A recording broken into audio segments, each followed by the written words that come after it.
Would you describe yourself as a conspiracy theorist? Well, I look at what officialdom tells us is happening and check it out. And if you can back that up with information, it's not a theory. And there are situations where you think, I think this could be this, or it could be that could be happening. That's a theory. But much of it is backed up by hard factual information. And interestingly, when you look at the dictionary definition of the very word conspiracy, we're drowning in them. One is the action of plotting or conspiring. I mean, that's happening all the time. Give me an example of a conspiracy at the moment. Well, ironically, we've had George Osborne this week trying to ridicule conspiracies involving the EU by likening them to believing in the Loch Ness Monster. And in the same week, we've had the Daily Mail exposing the Prime Minister for conspiring, in effect, with big business to frighten the public into staying in the EU, while publicly to Parliament as well, saying that he would come out if the renegotiations didn't work. That's a conspiracy. Is that a conspiracy, or is it just politicians doing the time-honoured thing of being less than honest with us? Well, if you're telling the public that you will have the option of coming out if you do not renegotiate with the EU the way you want, and you don't do that. And at the same time you're telling the public and Parliament that, you are working with big business behind the scenes already to frighten the public into staying in, even though your renegotiation's not finished. That is a conspiracy to mislead the public. What other conspiracy should we worry about?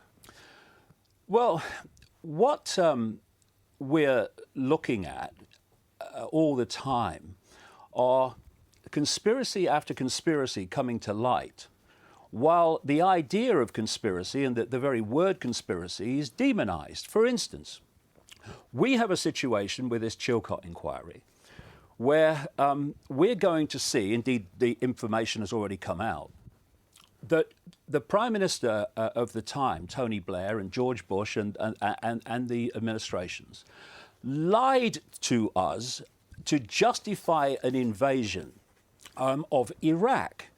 And that is a conspiracy that has cost the lives of staggering numbers of people and created an ongoing catastrophe that's still going on. And let's not forget this. The very same people, not just the same agencies, the same people that told us there were weapons of mass destruction in Iraq when they knew they weren't, those very same people gave us the official story of 9/11. And what the mainstream media is doing... Was 9/11 a conspiracy? Of course it was. Who was behind it? Well, what was behind it was... No, who was behind it? Well, again, in the time we've got here, it's very difficult. But there is a network that works through government agencies, through organisations like the CIA, etc., to push an agenda on the world which is unfolding by the day. My books in the 1990s laid out what this agenda was, and those books are now being read on the television news in changes in society and laws coming in. Okay. And the thing is, this is the point, the mainstream media has accepted that those same characters lied about Iraq, but will not question in any way the same people's version of 9/11. They're journalists, it's their job.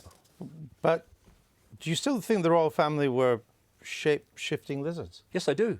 You do? Yes. And you also want us to believe 9/11 is a conspiracy?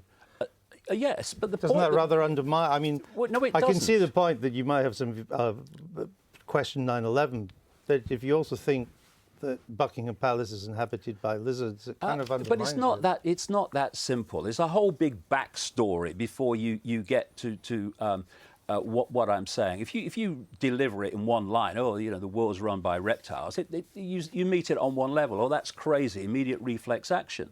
But when you see the backstory and the evidence to support this, ancient and modern, you see that one-line, throwaway line in a completely different context. All right, let me bring in that. Have you ever believed in a conspiracy theory, Liz?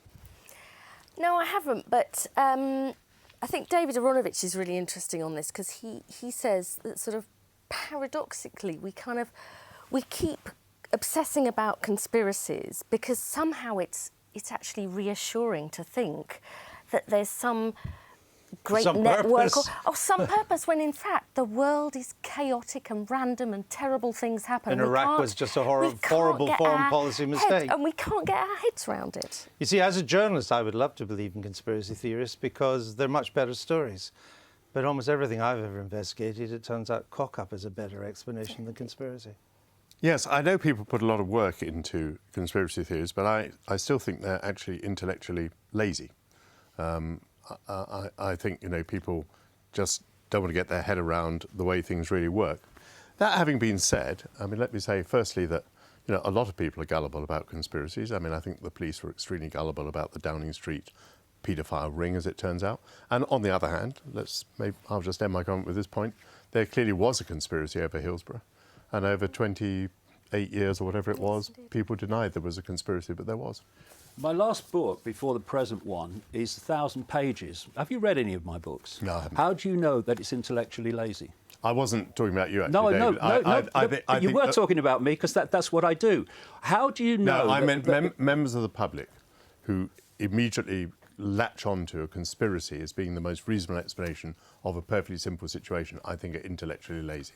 How do we know you're not a conspiracy to make us all believe in conspiracies? People must believe what they like. See, this is the simple thing. It's ever so simple.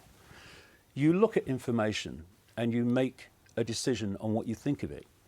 But if no one is investigating what governments and authorities are saying with a view to whether it's true or not, then what chance have people got to see information that they can then make a decision on? All they're getting is the mainstream repeat version of everything. Well, in my career, everything I know has been investigated, and we go by the facts. Just very briefly, what are you up to these days? Just got a new book out called Phantom Self, and I'm going on a world tour all over the world. And that shows how many people are looking at this. As in, before you go on that world tour.